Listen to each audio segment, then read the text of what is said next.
Tata Pono lui il pense que Kolongwane peut perdre des alliés qu'on l'a veillé. Parce qu'il dit que Azali déjà sous viseur de la justice. Bazouzi, ton parquet et benga qui est déjà, bah ça qui est préparé par moyen de défense. Et il pense que Kolongwa peut perdre. Sauf que quand il s'est dans union sacrée, oya ba petola yo. Te Azali bongo te. Ali moko te na batoloko baba konga ba kansela kwa ke kokota bokoti wa bango na union sacrée ezali ko rendre bango ba petelo to ba saint ba santu te ali bongo te union sacrée oye mais keba si tu as un problème à la justice va s'occuper de vous. PPRD n'a pêché 6 mois. Posez-moi cette question le mois de décembre. Le PPRD ne va plus exister. Et bah on subit sort un père. Pourquoi le PPRD bah qui basé na ba miyibi nyonso ke ba ya po ba kwa misolo à l'état peuple là qui bloque ya ba sanguinaire ba sangana qui pour piller la république. Et bien aujourd'hui avec l'événement d'un état de droit batouana bazo banga siko justice basé belé ngai so na kutena kalef no kangai ngai kaka ngai tu me dis que ça parce que bango moko ma respecter ki ba norme te bango batinga ki kalef il y a la conduite immédiate ya délinquant. Si tu commets une infraction, je vais t'arrêter. Non, mais on a acquis des droits. Si tu as un Kalev, na kukangaye, na kubenga la police, eza pembeni. Ta la Kalev, yeyo, bazo lukaye. Moto na nyoko lebiso. Tant bazo lukaki. Il veut décliner la responsabilité. Il était âgé de l'année. Mais celui qui est engagé, l'année comme service public, comme une personne morale est représentée par une personne physique. Mais quel aspect? On a des aspects. On a un aspect juridique. Il y a aussi l'aspect spirituel. Tous les auteurs, il y a liwa ya mwana mobala na muninga na biso ko sichimanga ba ozaka na kimiate. Tous les auteurs. Là c'est sur le plan spirituel. Spiritualité le gisu neni na sika wana parce que vous avez comme politique ne to ko beta lisolo ya so. Rosia kufa pa yiba ibita babatu. Toi fingaka mutu alobaka nini? Le peuple gagne. Toboyaka Kabila brigade 3e mandat. Nous avons fait face à la Kabylie, nous avons montré na peuple africain que nous sommes un peuple fort. Tobi Kabila terre au que c'est l'oroté. Ah, na Saint-Joseph. Moi j'ai raté la mort combien de fois ici?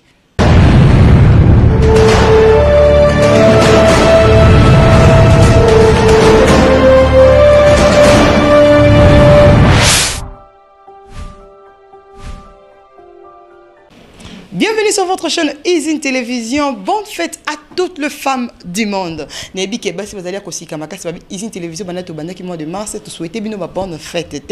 Et quand tu es qui vient que tu es qui vient déjà surprise, allez malam. Déjà, n'a pas quoi le beau yamalabine, émission, n'a bien très bien des femmes, ou salama qui n'a racheté la caramel, et n'a juste une moussaou. Et quand tu allez voir Nande de Bramingi dans Izine Télévision, tu auras branche, nous sommes cassés, il y a un monsieur d'Aramingi politique, au Tokobe à Mokona Lelo. Les Tokobe te solo yamboka, Tokota la wapi, si Kanyamunya. Kokota na kati ya mboka to pesa toujours nini susu donc on peut toujours matondo mingi na bebali ngarabiso bana ngarabiso. Merci beaucoup et à Junior qui est derrière la caméra de ma weja na montage kuna na technique et tant autant ba image qui to ba de ma weja tonton na Guy balobi na Guy Lengo est toujours là avec nous Rachula Caramel. Merci à toi. Quand je parle à Rachula Caramel, je vois directement correcteur news télévision to zonga mba na kati actualité loko ni émission na plateau oh ba maman na ba papa to singa mno toujours vous partageaka vidéo na mino après avoir côté la commentaire na bino yango pesa rabiso toujours makasi pito améliorer musala to ko le belo wa pito ko mona na ngambo ya pepper de bande ko FCC to komona bokindi ya matata po nous ko circuler na ba réseaux sociaux na ba article nyo surtout ya ba journaliste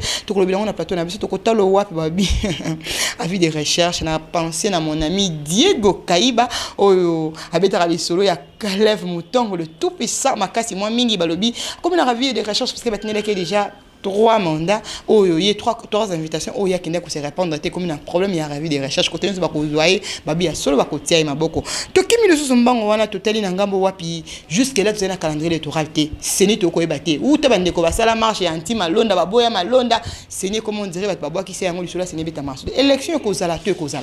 Ah to ko mona bande ko na ngambo na bande ko na ngambo il y a eu de peste ba ko exiger recensement.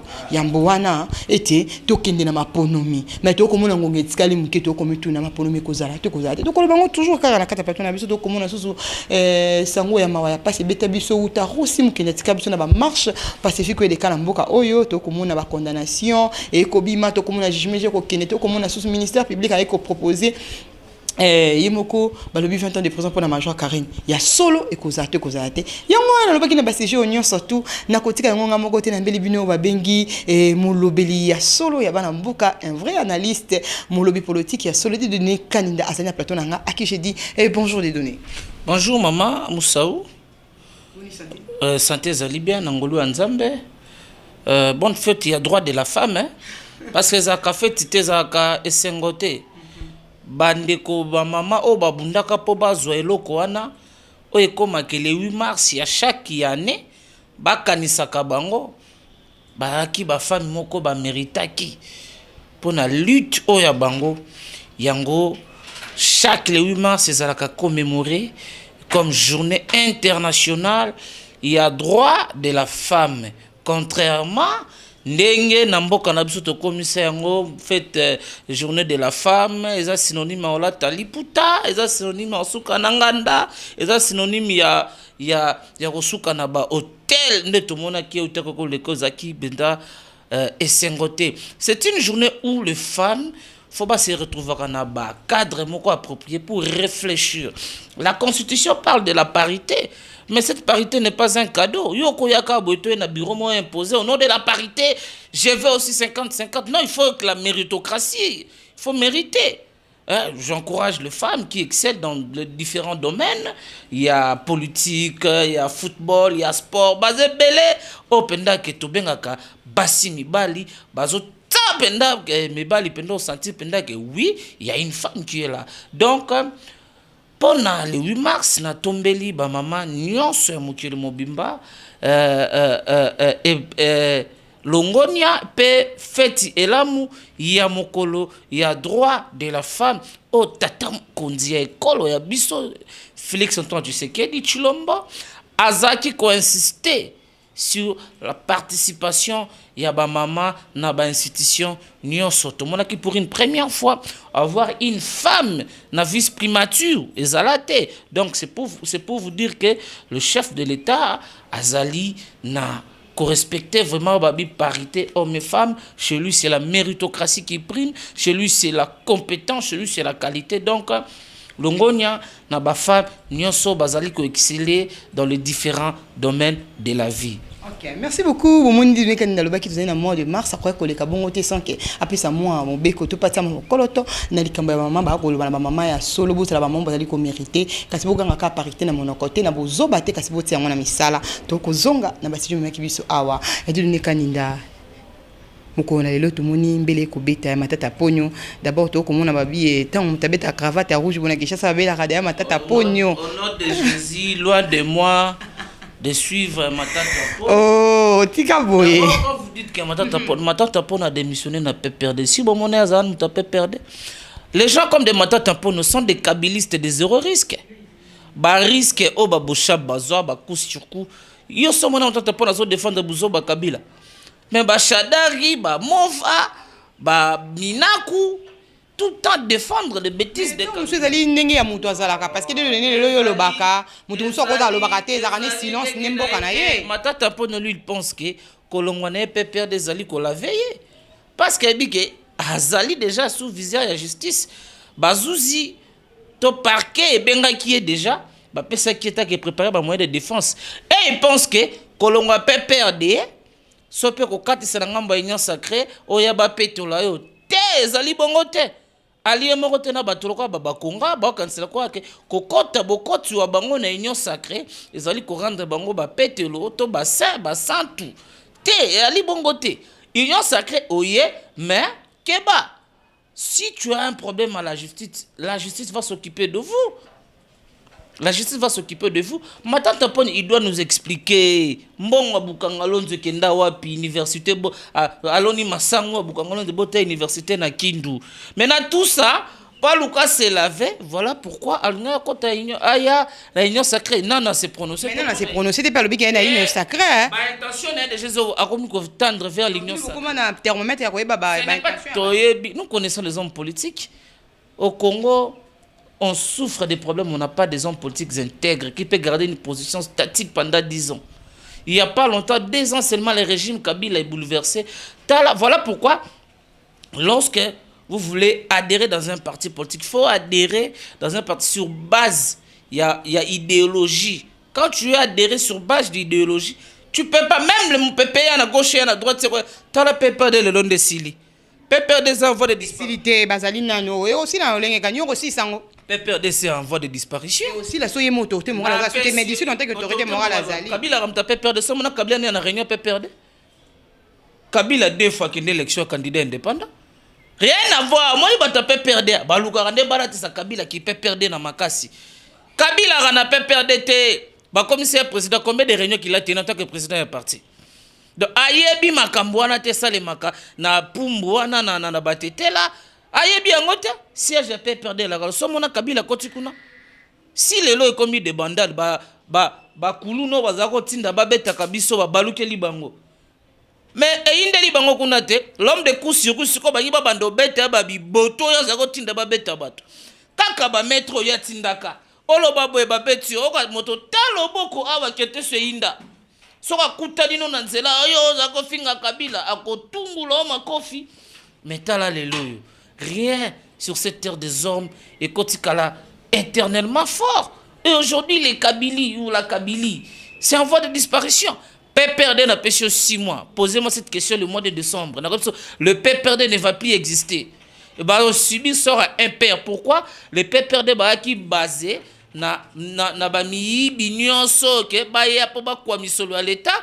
PPRD là qui bloque y a bas sanguinaire, bas sangana qui pour piller la République. Et bien aujourd'hui avec l'événement d'un état de droit, batouana bazo banga siko justice basé belé. Na PPRD au baolu kwa bakima baolu kanzela justice bino pe et comme ngambo to baluki ba démissionner kuna bote maboko o bako kima bas siko mbela bokotia bango wa bazo kima PPRD c'est panzana kala et puis PPRD kufa PPRD butap tous les anciens secrétaires généraux baleka na partir na ba créer ba branche il y a PPRD El Mova Ubuntu ora ba béret rouge Mova avec sa bande na ba petit nae. Il y a PPRD, coup sur coup, Chadari. Il y a PPRD, je suis Bochab. Bochab pena batunaye. Ora pe koto matata na batunaye. O monde matata po da bimi boy. Zela ora singama tembelo. Ora lobi na tongo India omara bimi mbangu. Ora lobi na tongo talo talisele ya laguli mbangu. Ba disciple na yetu ba kolanda ye. Moi PPRD ko kufa na ngo utawa. On dit église munene muna mutana Céline na ye. Eza ku église te, eza cop. Eza lokola wengete, wengete bara 4x4. Wera kei akina batuna ye. Ta ba senti que venanga tata mo bitch na salue, ta senti que ama solo simbate, a beni ba beti bonne tonya. Ne peut perdre souka. Et on a besoin que ba fondaka parti to ba créer ka parti et ça la fonder sur base idéologie. Ba implanter ka parti na ba drapeau te. Ba implanter ka parti na gangsterisme te. Pepper de loka ka implanter parti na biceps. Or dans un parti politique il y a problème à ba paqueter. Au moins chada dans la kimono na ceinture blanche. A bandi judo na ceinture blanche. Comme en noir mon colonie. Tala siko lelo ceinture blanche yewana bato ka ko yaza ko tindolo ba beaucoup na chaleur. Ola beaucoup na maître be. Ba ko tungolo makofi.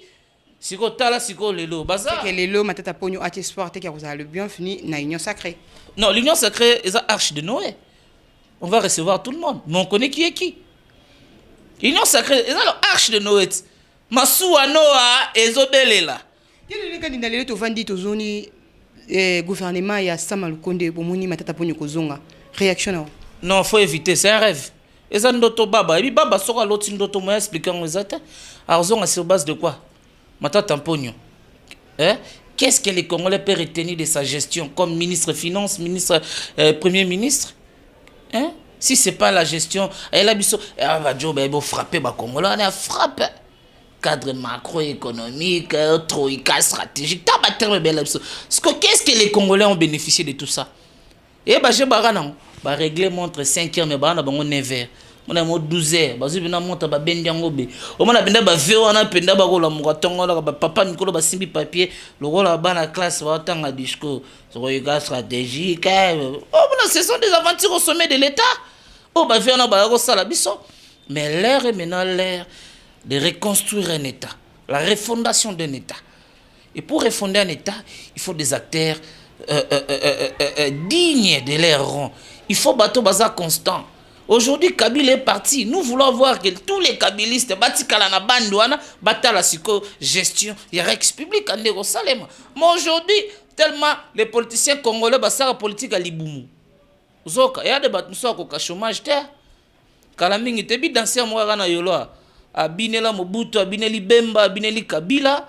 C'est quoi ça le canzela ni no bini la chilombo. C'est quoi betoto bino ko lemba. Et là on a sepela na mokonzi na biso sika fachi, asedaka na pression te, asedaka na pression à IDPS. Asedaka na flatterie. Na pression à IDPS. Ce n'est pas qu'asedaka yo kakande peuple congolais. L'IDPS c'est le peuple ngoka IDPS. Oh bon IDPS c'est na ba congolais te. Hein? IDP c'est ba congolais te? Même LCP bazali peuple te. Et si IDP bazali peuple. Ah monisi go tolo ba tango zota banzoko otanga ba fourmi. Ozoko otanga ba nyama mutepke ben insecte. Na yebisaka yo, moi j'ai la capacité de mobiliser plus que SIDE. Et SIDE tant que y est parti, activité ni ça réussi. Amega organiser marche à 4 personnes. Na Rwanda moi j'étais là présent. Hein? Tant aux autres grand parti. Marche au Wanga le monate mais au moins les reconnaître quand même que ça on a quand même 4 personnes. On a image dans les réseaux sociaux, je n'étais pas informé. L'IDPS quand organise la marche, l'IDPS a belé là tout le temps. Allez Gaganani na tezara de bouche à l'oreille mais la ville sera paralysée. C'est ça la force. La force de l'opposition c'est dans la rue. Ce n'est pas dans des déclarations. Ce n'est pas une association de Pangistanais entre eux. Là-bas personne n'a zolo makila. Tant que comme un Chilubaphone soutenir son frère, Makile Gangi. Quand les pangs sont entre eux, personne n'a le maman. Quand la mtudi ne gani na défendre kama Makila na to ki mamba wana tokola kana likambo ya ga tokola la kana na matata ponyo te de ne kaninda. Le chef de l'État par la conviction. Loin de moi esprit. Oh ki mangoka par la conviction mais tant que ko ka dia comme ne kaninda déjà somme ne kaninda to beto no lisolo ya Caleb Mutongo. Le tout puissant Caleb Mutongo. Le Bengue le tout-puissant. Oui, oui. Ah, le tout-puissant c'est Jésus. Hein? Non, Mazembe, tout-puissant Mazembe. Aujourd'hui, Caleb, il mérite d'être appelé fugitif. Parce qu'un vrai citoyen est celui qui s'est affronté la justice.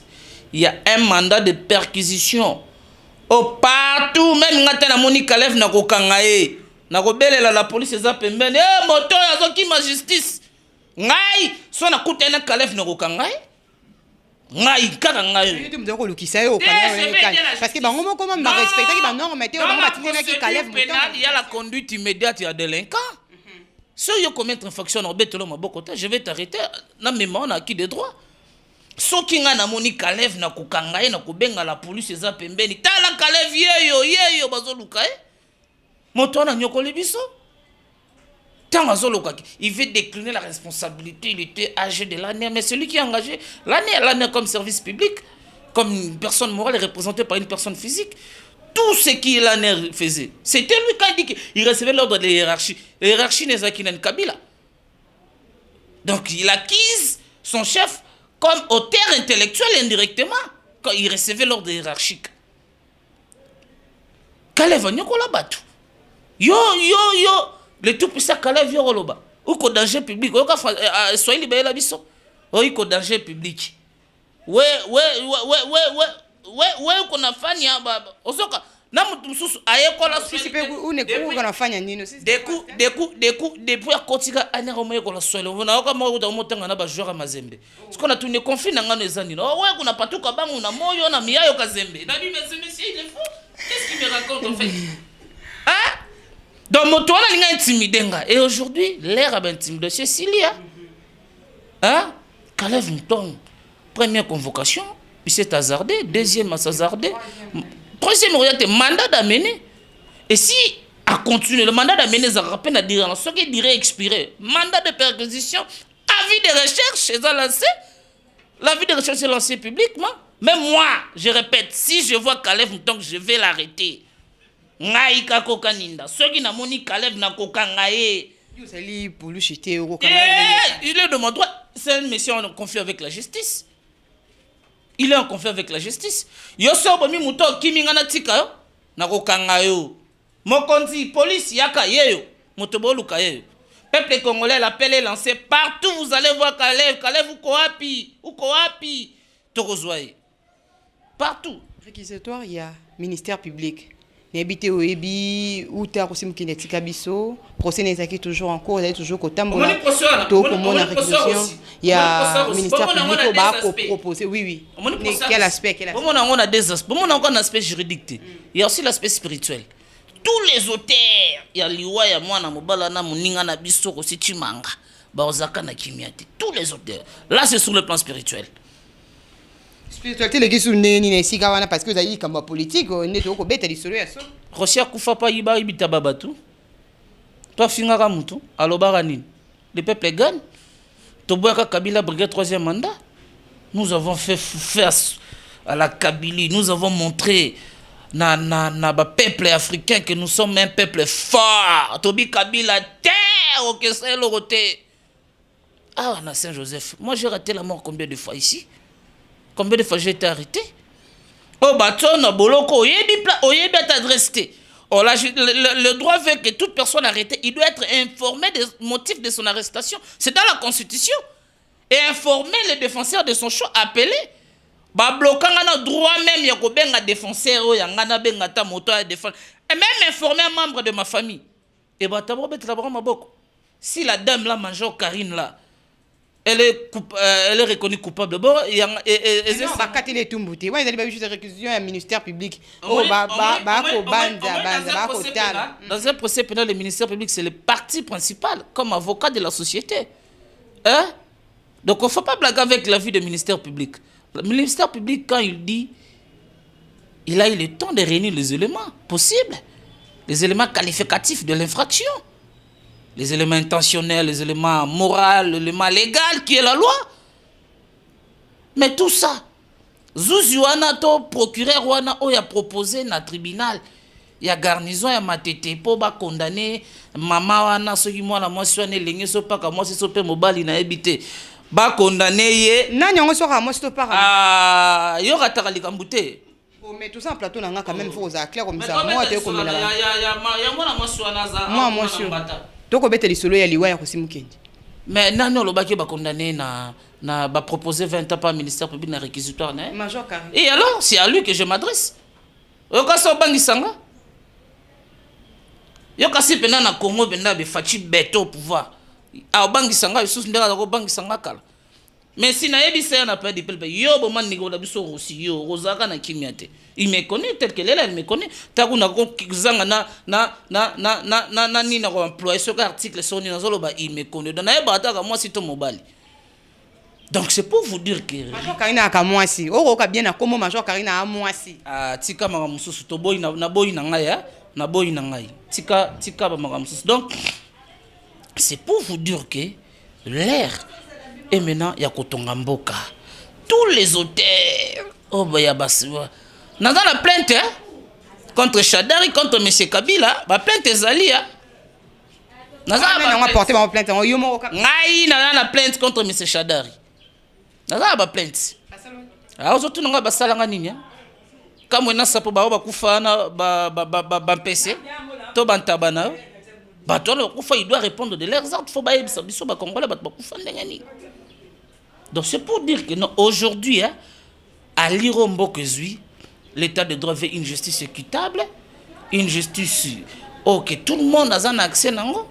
C'est nulle part au monde. Dans le Congo, tout le monde a un procès équitable. Sauf qu'il est directeur du cabinet du chef de l'État. Il a été jugé et condamné. Nzeta Kokauka. Nzeta Mubeswa, sko yo nzeta kokauka. Justice ebanga matata mponi ebanga Karine, justice ebanga Chadari, ebanga Kabila. Hein? To banga batwana te. Ah pe boko lobaka état des droits boko talaka na ntuto batu mususu. Bientôt là fakito kende na mapono mais parce que bo konzi comme ko kende ya bena suka to tsika le bena bambula ya kotanga na maboko jusque là calendrier électoral et bimate jusque là c'est ni ko kende mbilinga minga bino boko senga ya solo recensement et salema na mbula boni o etika li pote basa bosa la recensement pote to kende mapono soki Real de Madrid d'abord ko beta na Chinkunku ezali te que Real azobanga Chinkunku. Donc là c'est un faux débat. Maintenant beaucoup bien l'état des droits, mais faut ça na ba norme mais na ordre. L'état des droits implique le respect des textes. Article 70 de texte, il y a la constitution de notre première alinéa non. À la fin de son mandat, le président reste en fonction, ce n'est pas la loi. Ce n'est pas le respect des textes. D'ailleurs, respect texte Monica quand a convocation, il y a élection dans les 90 jours avant l'expiration des mandats. Après, à la fin, le président de la République est élu pour un mandat de 5 ans renouvelable une seule fois. À la fin de son mandat, le président de la République reste en fonction. Na requête sur la Cour constitutionnelle pour l'interprétation. C'est Chadar qui a conduit la délégation, à l'époque président du groupe parlementaire PPRD allié. Et la Cour a dit, les droits, c'est moi. Et c'est moi. Et la Cour là de l'époque, c'était Fachi qui avait nommé ce juge-là. La cour de Luamba, la cour de professeur Banyakou, la cour de Vunwawe, la cour de professeur Jean-Louis Sambo, la cour de Kilomba, la cour de Iboulou, la cour de Maître Nkoulou. Non, il est juge Koulou. Et c'est moi qui avais dit la droit, qui avait interprété la Constitution. Mais il y a déjà une jurisprudence dans la matière. Sobabika, on va sortir l'arrêt. À la fin de son mandat, le président de la République reste en fonction. Tu sais que tu élection que là. Vous avez profité car on a si pour vendre. Et que Zalamboula nini. Parce que tu as commis une élection que Zalamboula nini. Le but d'un parti politique, c'est quoi? Conquérir les pouvoirs, les protéger, les conserver le plus longtemps possible. En quoi est-ce que ça vous dérange? Ce qui bande quoi IDP Swabike. Ça va me déranger parce que ma cambo bino boko sala yango ma cambo bino bo indexer la kana ngo kabila bola kisa kaya mon sapi. On le fait pas par les intentions de nuire. Nous avons de bonnes intentions. Maman, na venu fa na bi nombre boto boza. Ndaka yo na venu na. Tout na l'incompétent bourgmestre sa commune à Kalamu, ce qui son nombre ya habitants ya commune à Kalamu. Ça rappelle l'élection. Tout ça rappelle l'élection, mais nous on appelle ça la makata. Bino pour les lobos moni yango opposé nanga bona. Na 2015 pourquoi bagay nango professeur Bocha Mutaka na projet wana na parlement na seno papa Kengo loba na lingala. Bana kini toyoki. L'idée y a recensement, c'est depuis les San-Suti. C'est depuis les San-Suti. Nous avons fait une opposition dans ce pays constructive. On critique, on donne des pistes de solutions. Ce n'est pas l'opposition. Oh, il y a Faden House, bah critique avec Gérard Hotel ou ana kaka bah critique. Bah proposer. Bah ko critiquer te bah ko la xabino lo lenge bo ko sa musala te ou te bo vanda ki bodali ko landa ko luko be makambo liko ali kam. La gestion de la chose publique, il peut être un modèle. Il peut parler. Tu sais que dans Mboko ridicule au Maroc, hein? Si vraiment les ridicules tuaient, mais les gens comme des Mbikaï, Steve, les gens comme des Mouzitou, les gens comme des Madidi, ils n'auraient pas parlé. Qui a fait Kimbuta gouverneur dans cette ville? N'est-ce pas, c'est Madidi, le gérant Faden House, hein?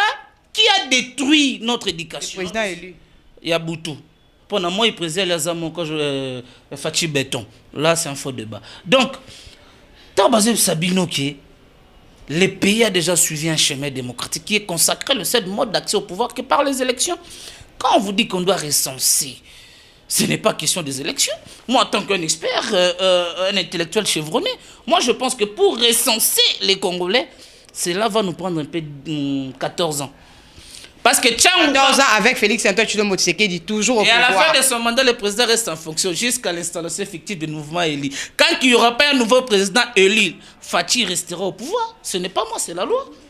Vous voulez contredire la Constitution, c'est une infraction, on peut vous arrêter. Vous voulez contredire l'arrêt de la Cour. Arrêt à Cour. Ce n'est pas que soit obito qu'il y a un recensement, on a peur des élections. Dis-moi, Fachi, c'est le champion du Congo. Azana adversaire ni na obanga. Chadar, il peut perdre en voie de disparition. Est-ce que le FC c'est comme ça candidat qu'on ça fait sa béton? To Madidi, un candidat. Madidi c'est un leader fabriqué à Genève. Na beni ba ebiete, ba tsara ba si ba voter numéro 4 ba tikala ba mutute. Siko ba tu ba sala kae président ben bana président Katumbi Barassou na été. To kotale une élection soko bimata 3e. Ils ont l'élection ça en après.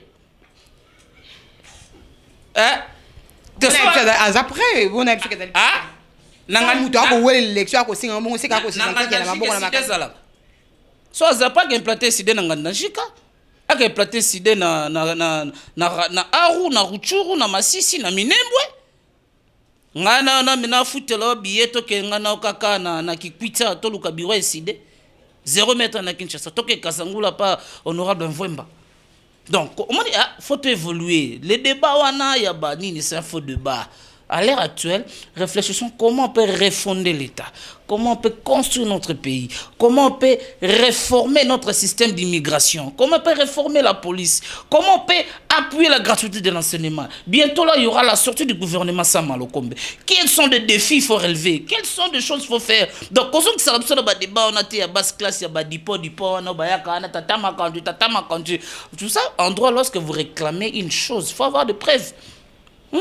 Combat vérité des urnes, on a plateau de télévision. Nous, avec Pape Tshisekedi, on n'a pas mené le combat de vérité des urnes. On a tout boycotté.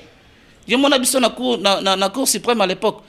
C'est moto, on a bolo, on a kindaka kuna na requête na ye. On a Pape Tshisekedi ndaka été monsieur Kamir ndaka kindaka kuna.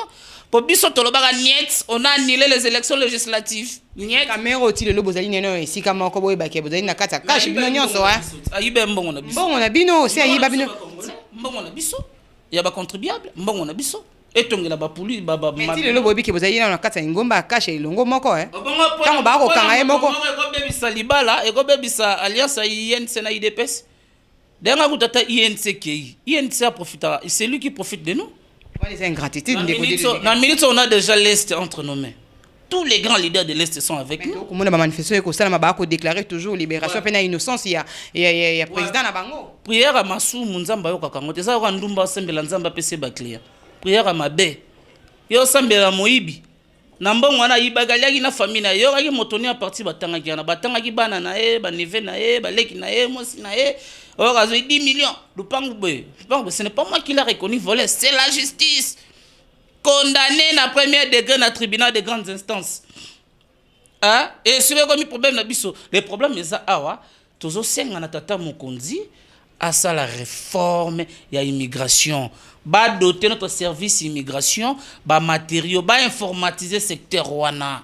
Parce que tous ont déclaré chaque jour que les petits commerces sont nationaux. Mais pour que cela soit vraiment d'application, il faut vraiment qu'on forme le personnel. Service immigration, doter de matériaux durables, base à l'informatiser, que comme un système que bâti identité ne batali mo connu ne kotaki mo connu ne bimaki. Là, ils ont matière na flashé kaka to koya ko lobelango en long et en large que il faut tout ça la réforme, il y a service immigration, c'est ça. Au moment biso politique théorie ba finga biso bata sans été, on critique, on donne des pistes de solutions. Ba ngo be la politique au fond ba critique kaka ba proposer kate. Moi biso bata ba sans été na yena réforme ya immigration. Ba ngo ba ya nani. Merci beaucoup à Dieu Denis Kaninda. Un mot de revoir, un mot de réconfort, peuple congolais. Jusque-là, ça nous satisfait des bandes besoin beaucoup d'yango. Jusque-là, ça nous coûte mon amant miso $20 d'aller toujours en vente et que là faut d'aller toujours à comata et puis on des alliés toujours l'icolo. Donc c'est la bino na recensement. Un mot de revoir et un mot de réconfort. Madame, moi je dis que les élections en 2023 n'est pas une priorité. La priorité des priorités, c'est ce que vous venez de citer. C'est le social des Congolais. C'est de renforcer notre système éducatif. C'est de renforcer la sécurité dans l'ensemble du territoire national. C'est parmi les priorités. Aujourd'hui, parler des élections, ce n'est pas qu'on a peur des élections. On a pas une élection à Funa. Non, peuple congolais n'a osé là yo. Aza dessus. Jusque là bana bosi mo vana kita bokondi. Aza toujours qu'on s'est retrouvé. Aza trop si so ba organiser l'élection le dans un parlement. C'est ngana bang élection. L'intérêt personnel c'est pas intérêt personnel, c'est pour amener le vrai problème de la population dans le Parlement. Parce que le vrai problème de la population, c'est dans le Parlement. Là-bas, c'est des postes. Les députés qui sont là-bas, à chaque vacances parlementaires, ils ont un poto. Mais le peuple souffre. Au moment où je vous parle, Nzela ya Bongolose ya Kokufa. Nani sa même problème dans le Parlement. Parmi les 12 élus à Funa, na beli na biso mi balé na sapero motaba musicien au lukulasi ba tinde kuna na parlement, qu'est-ce qu'il fait là-bas à part ko tsaka yombo na mutu. Merci beaucoup Adine Kadinda, merci beaucoup, merci beaucoup. Population za na posa mona sala même problème ya population o ezali plateau na yo ezali ndako na yo te biko kozonga lisusu ozo kataka maloba bwende makana tana bano ko makamba balobi télévision ezali ya solo ngonga Adine Kadinda te biko lebo kozonga suna plateau vous va bakisser nga minute moni vous comprenez, invité à la usine télévision, on va la ligne à moi. On va faire ma chaîne non usine. Ce qu'on fait, c'est la usine, il y a matière. Il faut topper ça la matière. Il faut créer des émissions à caractère pédagogique. Quand les gens nous suivent, pas mériter quelque chose. Et ça, caractère émission qui est dialoliste. Tant où les députés, le député, c'est de légiférer, créer des lois. Contrôle parlementaire, il y a une institution publique et établissement. Et les députés ne font pas ça. Député baza kuna kokindowele la ba poste ministériel. Okoka député moko soki pe benga katata na ntaba, soki pe nia ou soki pe mbwa, tozoyi à $7,000. Voilà un monsieur qui avoue la corruption au vie et aussi de tout le monde et il circule librement où l'immoralité bat son plein. Voilà pourquoi il faut le renouvellement. Il y a des acteurs politiques, il y a des dirigeants politiques. Le chef de l'État a des gens qui ont aidé la vision du peuple d'abord. Il y a une élection. Moi, j'ai milité pour la dissolution de cette Assemblée nationale. Pour que ce soit des députés à Sika, des députés qui ont un vrai problème de la population. Il y a des gens qui ont un makala kizinga bana maite bana courante. Mouya ya sakoma kuna député na bino anya wana sakoma kuna nani Ariel Songo sakoma kuna. La population est en train de souffrir. Voilà pourquoi yebi grania ou te motalo bagana mongo nya wana na bossa le. Non moi nya kuna te moi. Tikanga na sisa makamuna ngai. Donc on se comprend. La population est en train de souffrir. Il y a des routes impraticables. Il y a des députés au bazana. Faut pas même un vrai problème maintenant à niveau du Parlement. Ce n'est pas que les députés basent une vacances parlementaires à Kepoto. Mais dans le rapport, il y a vacances. Et voilà pourquoi nous, on n'a pas peur des élections. Même élections, on a un député, on a un président. Donc, tout ça, on a que l'élection à l'heure actuelle, ce n'est pas une priorité. La priorité des priorités, c'est le social des Congolais, c'est l'éducation de nos enfants, c'est la santé de la population, c'est de connaître le nombre exact. Et les districts à Tchanga, il faut 7 ans. Et pourquoi? Tiens, on a vu que a 12 millions d'habitants. On a 12 millions d'habitants, 80% de Congolais, de Kinois, de Tchang. Parce que na Tchang, on a 80%, 70% de Tchang, on a coopéré dans la ville. Et on a un bureau, coopéré dans les chantiers, dans les marchés, ça, parce que pendant on recensé, il faut que des images, tout ça, ça prend du temps. Recensement est différent de l'enrôlement. Enrôlement, c'est que on récupère les majeurs à partir de 18 ans. Maintenant, recensement, ça doit prendre du temps. Et ça, l'honorable l'excellence Basile Longo, comme un expert territorial, lui, il avait proposé que l'élection faut 2030. Expert, il y a territorial. Merci beaucoup de donner Kaninda. Nasuki na lo belo côté nazo lo belo côté na ebi magam nazo loba nazo senga ga eloko mobeka na lo baga eloko mobe te na senga te na lo baga eloko te Alberto nde venanga depuis Londres Alberto Mudiayi ayebelo na olu ayebelo na zoloba te Rolande Micho ayebelo na zoloba. Merci beaucoup. C'est mon coach, c'est yem tazo coachinga mikolo mo to zo senti faut avoir maintenant mingi ndeko Alberto tango Hollanda émission de Kaninda wana bio partager peut commenter pour témoigner un solo tala qui émission na yo. Merci beaucoup à la personne qui était juste derrière la caméra, merci beaucoup à toute l'équipe de télévision to comme on a bongo Rachula Karamé. Quand on parle de Rachula Karamé, nous voyons directement correctement sur télévision nagilengo na réalité plus to pesio bambote mingi de ma weja na bi qui est bosé belé pour na kolanda ko senga bino bo commenter pe bo partager vidéo na bino o pesto lo baraye te remarque na bino yango de blé na mikolo so to kutana na mikolo mikoya.